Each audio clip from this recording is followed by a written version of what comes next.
The Honorable Elijah Muhammad was born Elijah Poole on October 7, 1897 in the Jim Crow South of Sandersville, Georgia. He was the seventh of 13 children born to William Poole Sr. and Mariah Hall. Both his parents were sharecroppers. His father was also a Baptist preacher, while his mother took care of the domestic work. As a child, Elijah Muhammad received an education up to the 8th grade. He then began working in an effort to help support his family. Later in his adolescence, he left home to work in factories as America was entering the Second Industrial Revolution. At the age of 20, he married Clara Evans, and the couple would later go on to have 8 children. In 1923, during his mid-20s, he took his family from the Jim Crow South and relocated them to Detroit, Michigan during the Great Migration, in which 6 million African Americans left the rural South and relocated to the urban Northeast, Midwest, and West between the years of 1910 and 1970. He quickly found work in the auto industry of Detroit. However, once the stock market crashed in 1928, the Great Depression hit immediately after that. Poole and his family fell on hard times, just as many other Americans did at that time.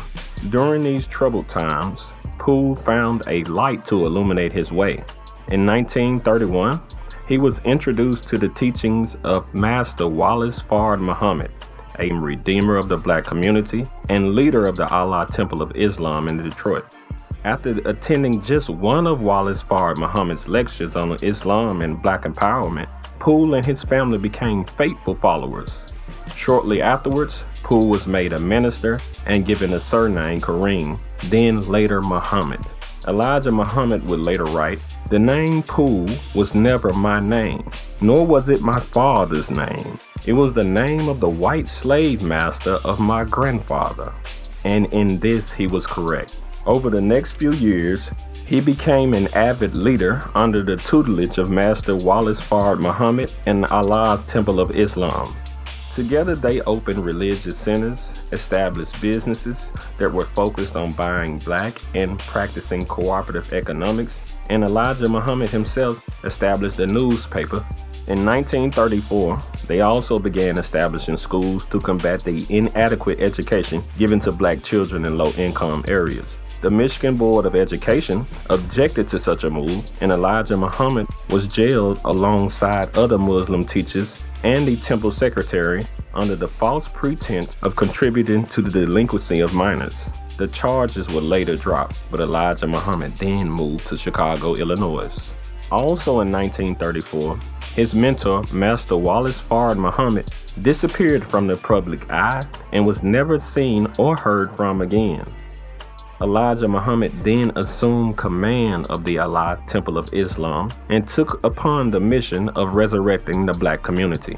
He renamed the organization the Nation of Islam, and in the following years established Temple No. 2 in Chicago, Temple No. 3 in Milwaukee, and Temple No. 4 in the nation's capital, Washington, D.C.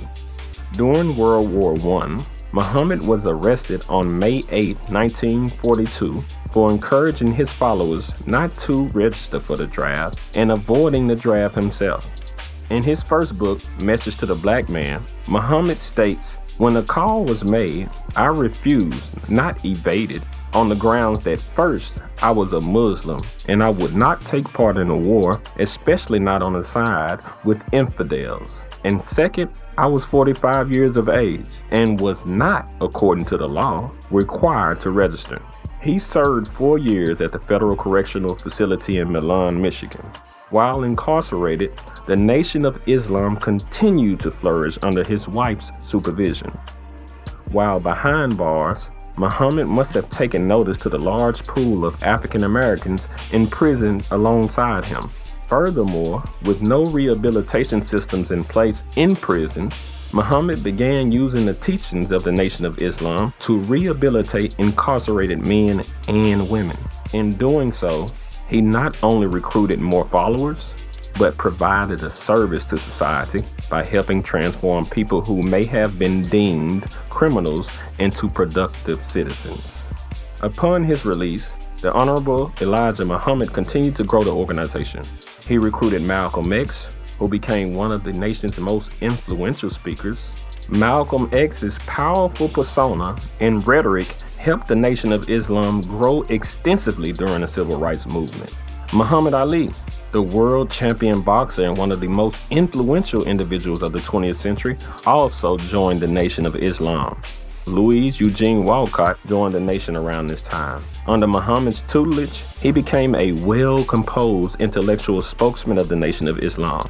Today, he is known as the Honorable Minister Louis Farrakhan and is the current leader of the Nation of Islam. By the 1960s, the Nation of Islam had become a multi-million-dollar organization, owning several businesses including restaurants, logistics and trucking companies, grocery stores, clubs, and numerous other entities. Today, the Nation of Islam is one of the most, if not the most powerful black organization in America. Hundreds of thousands of men, women, and children across several cities, countries, and nations are educated, trained, and given skills to help them become more productive citizens for their household, their community, and their nation.